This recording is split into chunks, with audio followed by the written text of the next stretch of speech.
Whether you're running your own offers or you're offering YouTube ads as a service, as a media buying service for your agency, or you're just starting out, it's very important that you understand the terminology, you understand the different, let's say, strategies that you want to implement or that you want to talk to your client about, or really identify with your own team what the best route is to take before jumping on YouTube ads, right? So from a metric perspective, please do your due diligence and know what you're looking at in terms of what the best metrics are to help you make better decisions, right? A lot of people are stuck on the click-through rate, for example, right? So like click-through rate is seen in a lot of aspects, like, oh, that's your top metric, you know, to see that your ad is working, right? And that can be pretty misleading because, you know, you can have great click-through rate, but if your funnel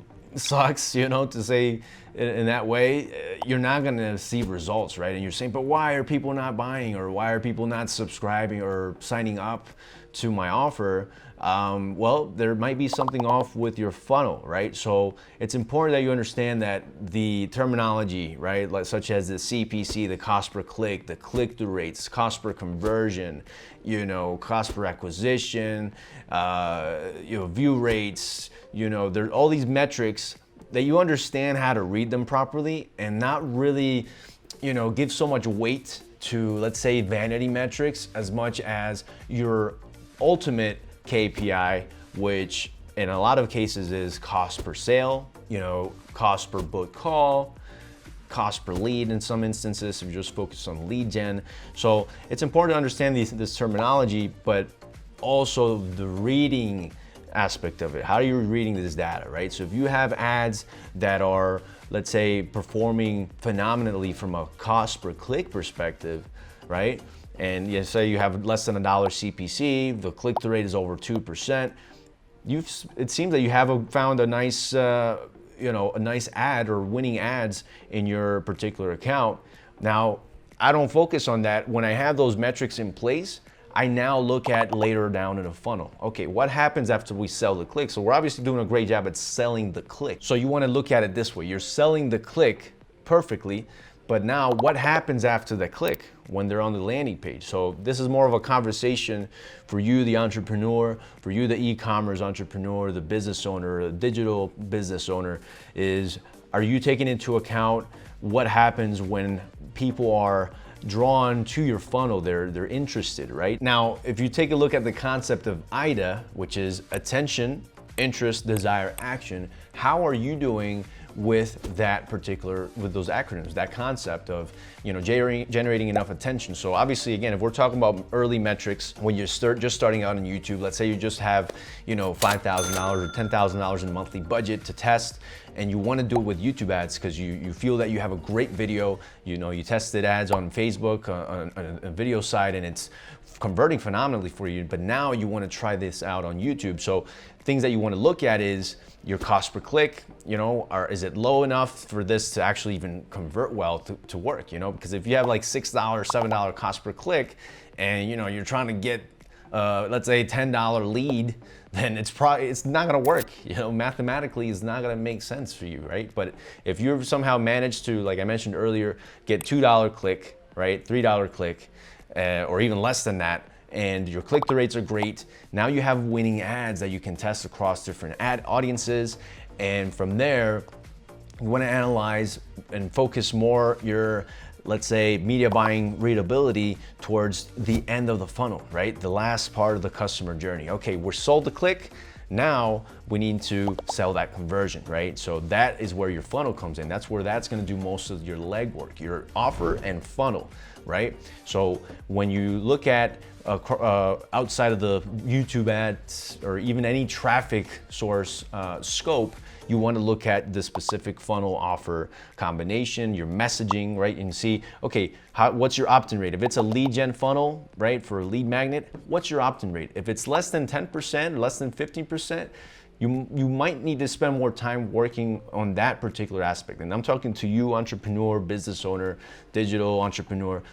You might want to think about your offer and how you're packaging it and how the messaging is impacting your opt-in rates, right? So keep that in mind when you are just starting out with YouTube ads. And let's say you've done it Facebook, TikTok, and you've kind of conquered it a little bit. But on YouTube ads, it's a different game, right? You're not always going to translate that success. The main thing is understanding the terms, the metrics, and the main KPIs. So you want to know your numbers, right? Understand that your cost per acquisition can't be more than $60. In some cases, $50, $60.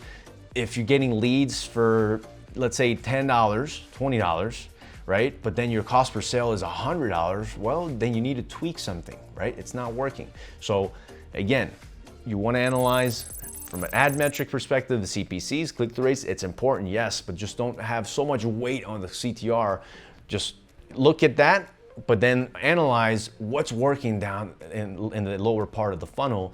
Are you getting that cost per sale that you need? Are you getting that cost per call that you need? If you're not, then you need to make tweaks, whether it's your messaging or your offer, and continue to try again, continue to target the different audiences that are relevant. So I want to stress it on this one here. For you entrepreneur, online entrepreneur who wants to do YouTube ads, wants to scale to the moon, make sure that your messaging is congruent to your great offer. You have a great offer, a great funnel, your ads are fantastic, you have high production, or even not high production, but your content is great, it's to the point, you get to deliver the message, you convey what you need to convey in your messaging in order for this person to say, you know what, this is what I need, this is what I was looking for, right? Remember, that's marketing 101. That's what we're looking for each time, is we deliver the message at the right time to the right person, so they can actually take the action that we desire them to take, right? And that they also desire to take. That's the perfect, let's say, harmonious, aspect of media buying. If we can get to that sweet spot, right, then you're in the money,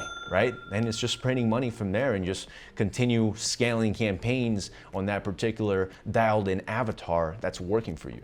Okay, so that is the recommendation today, guys, is, if you're just beginning, more than just terminology, more than just strategy, you want to analyze your offer. You want to analyze from a messaging perspective, the congruency of your messaging. And from there, put that to the test, right? If you feel, hey, this audience is more the right audience that can really resonate with this ad, right? And it can resonate with the messaging on my landing page, on what I want them to take action on, then go for it. Put it to the test. It might turn out that, hey, you're wrong, that's not the right messaging. Oh, okay, maybe I should go a little broader with my messaging, right? Instead of saying, hey, this is an Instagram growth tool, then it might need something like, hey, you want to grow your social media and get more leads and sales with this tool, right? That will appeal more to business owners than maybe somebody who just wants to grow their followers, right? And they don't really care if they're, let's say if they're free followers or they want to buy followers. But a business owner might be like, hey, I'm cautious about that. I don't buy followers.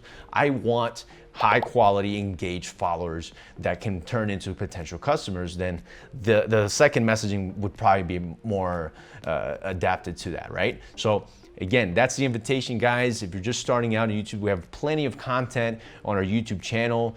So after this video, you'll have a couple of videos here recommended to you. So take a look at them. Immerse yourself in the world of YouTube ads, because it will help you and your business get more exposure, not just more brand awareness, but more conversions, right? More leads and sales. Okay, I'm telling you right now from experience. And also want to invite you to take a look at our YouTube ads training program, our course. It's 2022 updated. We have student calls. It's weekly group calls on Zoom, with our expert media buyers that can help you answer any questions, any technical questions that you may have about your particular account, any issues or obstacles that are impeding you from scaling your offer. That is a group that you want to be on. The link is below, so you can take a look at that. And to end it off, if you have the capacity right now and the budget to hire an agency, we are more than happy to jump on a call with you and discuss the possibility of working together. All right. So again, thanks for watching. Go ahead and hit the like, comment, subscribe, turn on your notifications, get notified when we drop some more YouTube ad knowledge your way. Thank you for watching. We'll see you soon.